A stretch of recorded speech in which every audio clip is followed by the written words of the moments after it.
Welcome back to Miles and Mindset, Tour de France Femmes edition. This is episode 6 with me, Rebecca Rusch, and Brent Bookwalter, where we are digging into the performance mindset and psychology of the athletes and teams at the Tour de France Femmes, avec, Zwift. And we're using the lens of the biggest cycling event on earth to dissect what's going on in the minds of the athletes and the teams out there, and what kind of tools and strategies they're using to perform at their best day after day. And here's the cool thing. All of these performance mindset tools that we are talking about in these episodes, they also apply to any of us who want to perform at our best. So that's our goal, is to bring you some really cool knowledge that you can take out on the bike and out on the trail yourself. Brent Bookwalter is a former pro roadie, cyclist, and now athlete performance mindset coach for elite athletes, including our friend Caroline Resin, who is out there racing her first Tour de France Femmes ever. I am also part of Caroline's performance team assembled by Dr. Alan Lim. So we're tapped into her and her team, Saint Michel, Preference, Home, Auberville 93, and we're talking to them onto the ground a little bit. So this is 6th stage of 9. So far in these Miles and Mindsets, we've covered self-talk, motivation, the importance of process and planning, managing chaos. So if you missed any of those, go back to our YouTube channels. Today, though, we are going to talk about optimal states of arousal and nervous system management, which is a really cool topic. And especially at this point in this 9-day stage race, they've raced 6 days so far, and the bodies are really tired and the nervous systems are tired, and teams are really having to lean into some of these tools, the physical and mental tools, to really keep showing up day after day after day. So Brent, here we are, stage 6. And I have to say, we've been employing some of these performance tools as well, because getting these out every day, Brent's got family, we've got all these other things going on. So we actually had like almost a little breakdown where it's like, I don't know if we can do it. And I'm like, no, we can do it. So we've actually, and it's a good point, because all of these performance mindset tools don't just apply to sport. They actually apply to sort of the endurance sport of life. And so thanks for being here again today, Brent. I love getting your knowledge, and I love talking to you about all of this, because I'm learning as we're going too, which is really cool.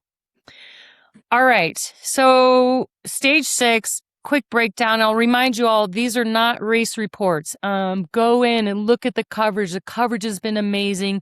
These are just through the lens of the Tour de France Femmes, looking at the mindset. So today, the winner of the stage, Kim Court-Pienaar, was in a big group sprint with I think 8 people. It was super intense. Another day with a lot of climbing and a lot of attacking. And she even said that she had a mechanical and had to have a bike switch at a really critical moment at the bottom of the last climb. And her, super stressful. Her teammate had to pull her back. And she even said this hasn't been a great tour for her so far. And then even within this stage, she was having things that were really not going her way. And so her teammate pulled her back. They put in this huge effort. They end in this sprint with so many people going for it, and she just nips it and gets it at the end. And kind of the emotion and celebration with her and her teammates at the end was just almost brought me to tears, because she really let on that she'd been fighting really hard and finally got rewarded for all of that effort. So I don't know, what does that make you think of, Brent, just from your race experience in the tour of everyone's fighting really hard, but to hear her articulate how so many things didn't go well. She was probably really amped up when she had the mechanical and her bike change. And then if we're going to talk about optimal states of arousal, she was pretty much on a roller coaster ride probably for a lot of today. Yeah. Oh gosh. Yeah. I love her finish line interviews for the vulnerability that she showed and the humility to actually also articulate how up against the wall she felt, and how she, even winning the race, felt that she didn't know if she was going to have the legs to sprint. She was absolutely pegged, gassed, full, And then, yeah, the elation that comes after it. So I think everyone, again, it's like day 6. So there's no easy way to finish of these stages. Everyone's suffering, everyone's hurting. And this is an awesome time, I think, to bring it back to how we toggle and modulate our own individual dials of arousal, or you can call it activation or intensity or energy. And I think, yeah, when we talk about this like in a textbook classroom way, it seems really like it can seem really nice and clean, like we are just like moving these little dials. The reality is, out there on the road when you're fighting for a Tour de France stage win, or when you're trying to get yourself up for another hard uphill start, breakaway fight, it's a lot messier than that. But we're not going to have the best chance to access our optimal individual zones of functioning without a little bit of planning and practice. And once again, deliberate time. We'll get part of the way there just by doing a lot of bike races. Like, yeah, you'll figure out kind of a little up, a little down. Like you might hit the bullseye once in a while. But this is another area that if we really understand it, if we really sort of do the reflection, and I like to kind of use like the fingerprint analogy of like kind of knowing like our unique fingerprint. Everyone has a unique fingerprint. That our activation and arousal is the same way. Like, what is the particular design and code for when we can be at our best? And that's going to change even from stage 1 to stage 6. I think what got you to the right point of functioning heading into stage 6, probably not the same thing that worked on stage 1. So adapting over a lifetime and a career, but also adapting within the race, really important here too. Yeah, and as the race goes on, as you physically get more tired, I mentioned this earlier, you're a little more on edge emotionally, mentally as well. You know, you might have a shorter fuse, and so you really are kind of having to lean in. It gets even more important to lean into some of these tactics a little more with a little more strength when you're physically starting to really break down. So I want to just kind of lay the groundwork for people. So if people don't really understand states of arousal, or like you said, activation, some people call it stress, but it all just means like sort of how jacked up you are or how chilled out you are. And there's a really cool model that's basically an inverted U. It's a Yerkes-Dodson. It's really old model, but it really stands true. And it basically, you know, if it's an inverted U, and on the sort of vertical axis is your performance, how much your performance goes up, and on the horizontal axis at the bottom is how much arousal activation you have. And so obviously if you have zero, low activation, you're like laying in your bed, you're super chill and relaxed, your performance is not really going anywhere. As you move up and you get a little bit more activated, the performance starts to rise. It gets near the top of that U shape. And then if you have too much arousal stress, like we talked about at the beginning of, it's the Tour de France, you know, it's, oh my gosh, this is the biggest race in the world. If you have too much of that, your performance actually then starts to drop off the other side of the U. So learning how to stay up on the top of that U is where the best performance happens. And, you know, we talked about, we have one really good example of this that we already talked about with Heidi Franz, where she had one of the first stages. She was like, when we were talking about self-talk, she was trying to motivate herself, being like, come on, it's the Tour de France Femme, get going. And she found that actually that was giving her too much arousal and making her more nervous and more stressed. So she had the awareness. So she changed her self-talk to be like, oh, this is just another bike race. You know how to do that. So she had the awareness to know like, ooh, I'm going over the edge of that arousal curve. I better use a technique and bring myself back down. And she used self-talk. But that was a good example that we already talked about, that she had the awareness of like, I'm getting a bit too much. And so, Brent, I want to ask you, just so athletes and people can recognize when they're feeling like, what sensations are happening in your body when you're over aroused and you're getting over. And then on the flip side, what is that feeling of like flow state where you're aroused enough and you're right on point? And then how can you tell when you're going over? Yeah, that's a good question, Rebecca. And I think even within this, it's important to point out that how much individuality is here.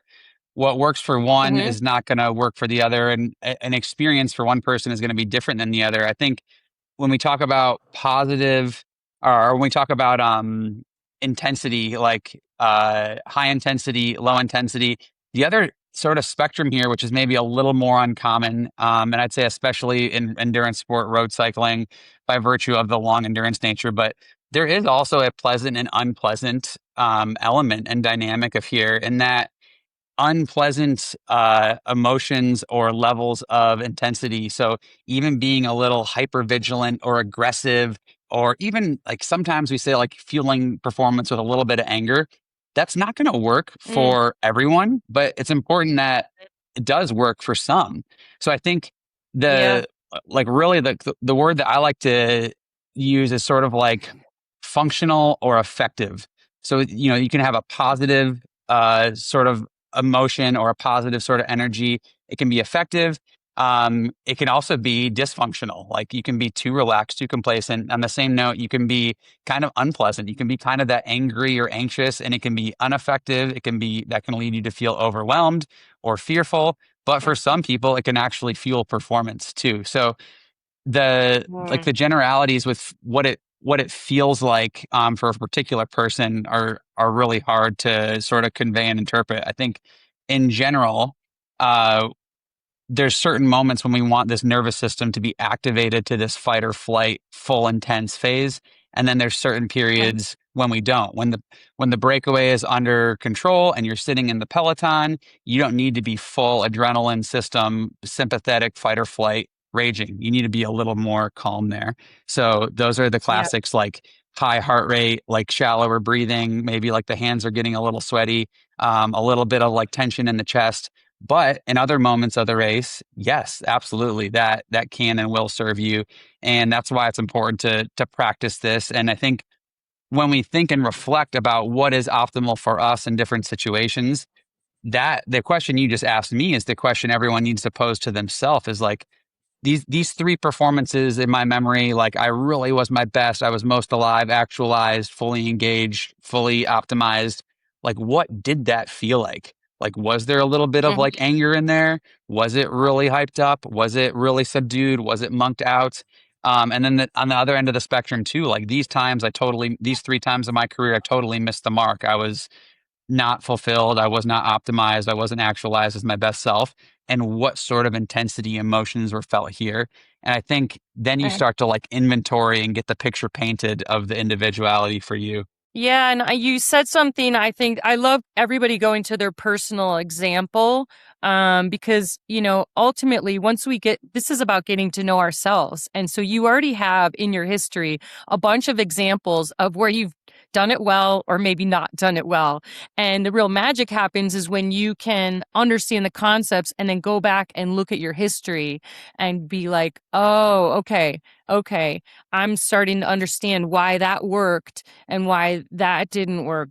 For me, it was like the first year I did Leadville 100, for example, as a mountain bike race. I wasn't really that nervous because there was no expectation on me. And I was like, oh, okay, this is going to be cool. And I raced hard and everything. But then second and third year, I was defending champion. There were a lot of nerves, blah, blah, blah.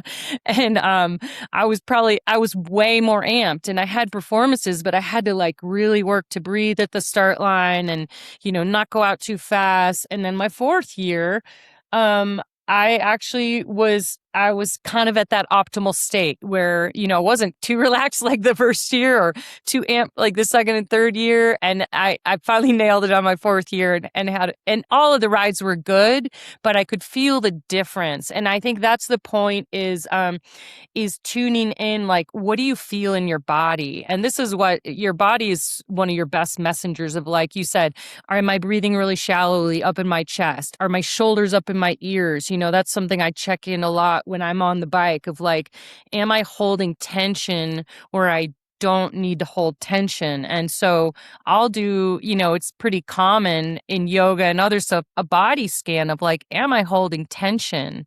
Um, in my body that doesn't need to be held. One, I'm wasting energy, but two, it's a signal to me that I may be getting too hyper aroused and a little too on the other side of that performance optimal performance U curve is what my body signals are doing. So did you ever use any of stuff like that, like your breathing, like on the bike, or if you're checking in with yourself and you're like, man, I'm just kind of too amped up?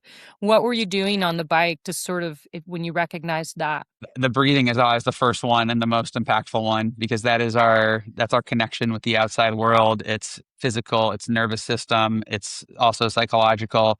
And just trying to, it's not always possible. Some people laugh when I say, like, get a hold of your breathing when, you're out actually exerting yourself. Yeah, we're not doing box breathing in the middle of climb in the tour to regulate our nervous system, but being conscious of breath, deliberate breathing, and also actually like breathing properly, like using the full diaphragm, not breathing in our shoulders and our chest, but using the full belly, and actually training for that and being prepared to do that. I think that goes a long way towards the regulating and equalizing of optimizing the system. Everyone's talking about breath now, which I actually really like, but quite honestly, it is I think, one of the best tools to leverage for nervous system regulation, either to activate or to upregulate or downregulate. And it's the one thing in our body that is both part of your autonomic nervous system, so it's happening automatically, like when you sleep, you're not thinking about breathing,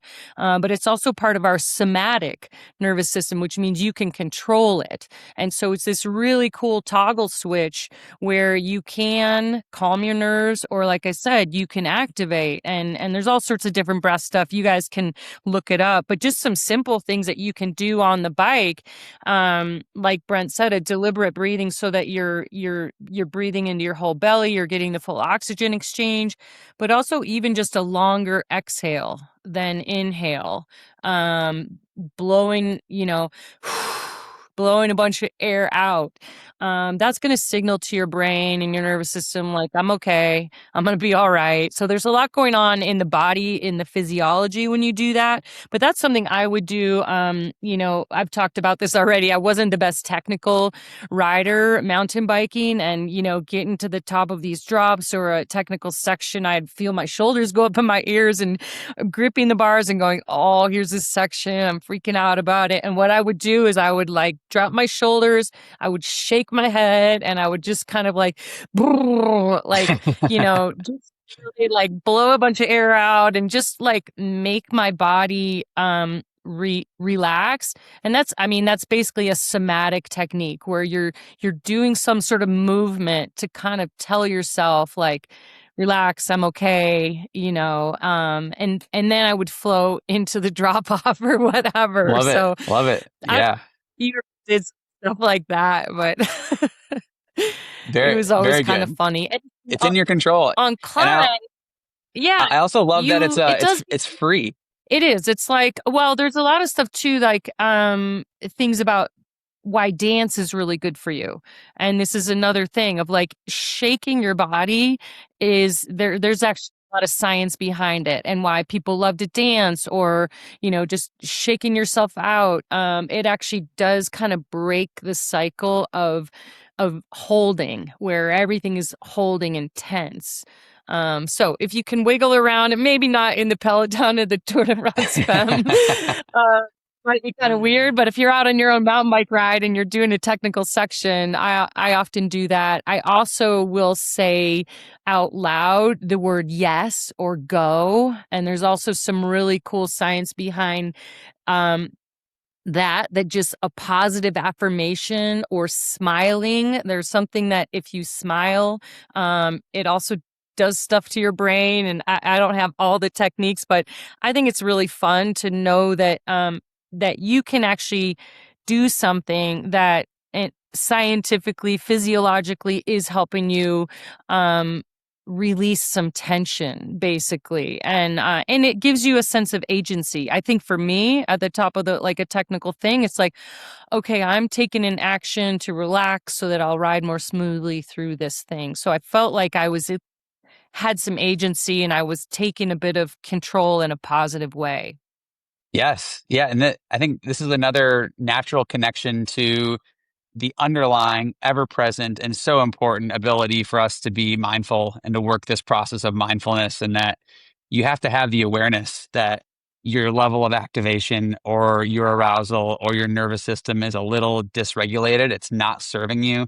And then once again, accepting that it's not over, it's not broken. Like, here you are in the here and now. And then the big one is like, what are you doing with your resources, your attention, your focus now? And that's having some of these techniques, just like you had the a la carte motivational menu, this a la carte aiming of attention focus menu, and having some of these regulatory techniques, strategies, places of thought, posture, physical cueing, that you can go to direct your attention, that are going to be a whole lot more effective than the clenched up, spiraled, or just like the sleepy, lethargic, like just fatigue of a week into a stage race, where it can also be hard to like upregulate as well. And sometimes we have to get ourselves up. Yeah, I mean, we've talked a lot about, relaxing yourself and down regulating, but there's also, on the flip side, increasing your breathing. If you're okay, a hill's coming up or something coming up, I'm getting ready for it. You see weightlifters do this when they're getting ready for a real heavy lift.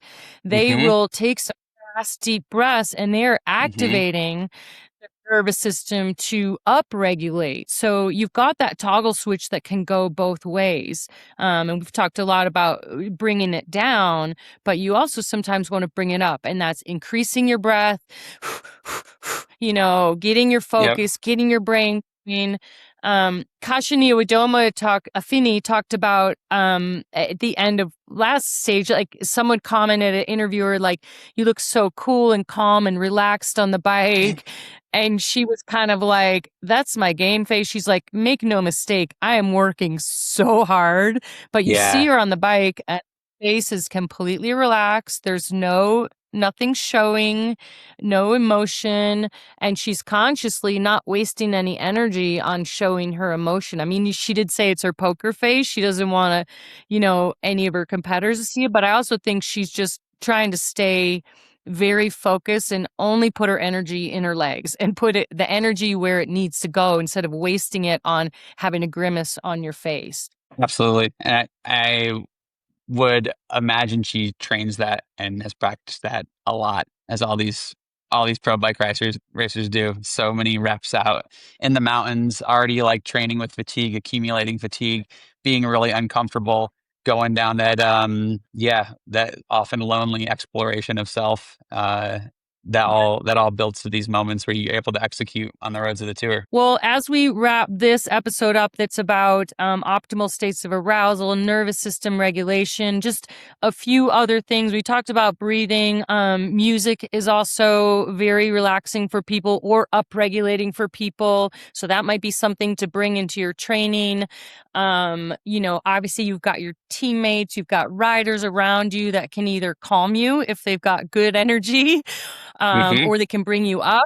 So, who you ride with, who you pick to like be your teammate, those are also really important emotional modulators and people that you need. And kind of like you brought up the example, a really good teammate or someone around you is also going to notice maybe when you need some nervous system regulation, and they might come give you a pat on the back, or they might come and notice that and be like, come on, or if you need a cheer or whatever it is. So having people around you and good teammates, I can't say enough for that. There and the rest of the team support. I mean, it's just like, Bijou and Alan and Bailey and the team who are making really good, nourishing food every day for the riders.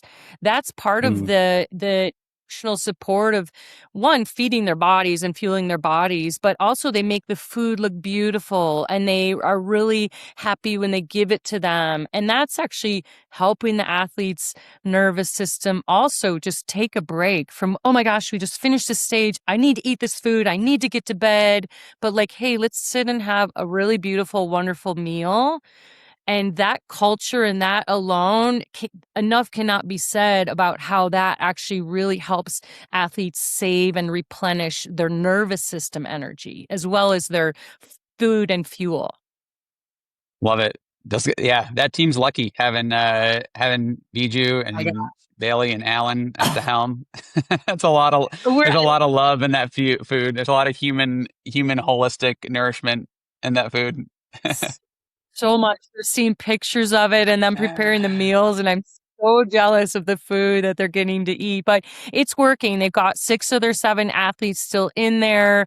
They're doing great. They're chipping off the days. And tomorrow is the big one, Mont Ventoux, so the Queen's stage. So hopefully everybody's nervous system is getting a good replenishment tonight. And for those of you listening, thank you so much for being here. Brent, thanks for going on this race with me. I'm having a really good time. And you can find all these episodes in both of our YouTube channels. Drop us some comments, watch the tour, watch the Femmes. It's been amazing racing so far. Like, I'm so excited to watch the stage tomorrow. Every day has been really fun for me. I think my nervous system's been kind of jacked up. We need yeah, no doubt, tune it down now. Yeah, I need to do some deep breathing and some box breathing once we get off the phone here. Well, thank you, Brent. Another great stage. And thank you all for being here. That was a good one.